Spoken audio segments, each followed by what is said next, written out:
Mandatory climate-related financial disclosures have arrived, and with it, a new era in corporate reporting.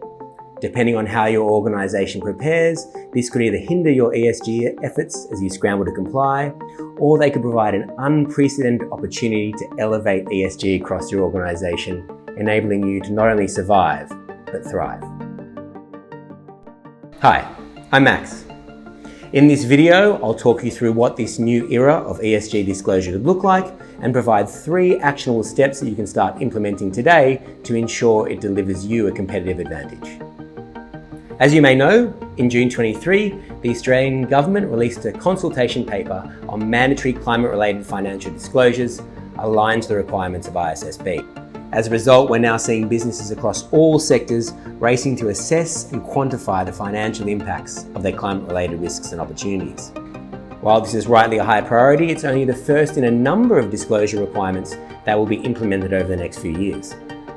Starting early next year, we'll see public disclosure of gender pay gap and other D&I data through a broadening of WGEA reporting. Modern slavery reporting requirements in Australia will intensify, with a similar legislation likely to be introduced in New Zealand. And we're likely to see similar financial disclosure requirements for nature, inequality, and social-related risks and opportunities. So, for the next few years, we'll see a broadening of ESG topics covered under disclosure and a gradual lowering of thresholds and ratcheting up of disclosure requirements. Of course, we know the disclosure part of this process is just the tip of the iceberg, requiring a number of strategic initiatives and engagements that occur under the surface to make it happen. So how this era of disclosure impacts your business will greatly depend on how you plan these activities over the next 12 months. If not appropriately planned for, it could have significant short-term negative impacts as you scramble all your available resources towards compliance, essentially entering a cycle of reporting for reporting's sake. Alternatively, if appropriate attention is given to planning these out now, this could represent the single best opportunity in decades to elevate ESG in your organisation, access the resources you've been waiting for, and realise the benefits of good ESG management. So, what does this planning process look like?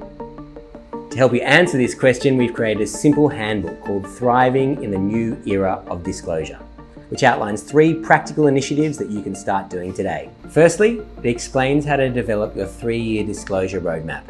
This outlines what you need to say for each disclosure, what you need to do to get there, and the strategic and operational benefits that you should realise if you do it properly.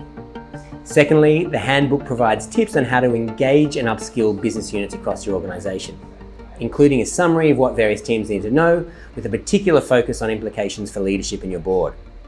And finally, it provides guidance on how to communicate authentically throughout the process. In a world sensitive to greenwashing, how you communicate is equally as important to what you communicate. So, if you want to learn more about what this disclosure journey could look like for your organisation, including more immediate requirements specifically for climate-related financial disclosures, download the handbook or simply reach out to me and one of the team for a meeting.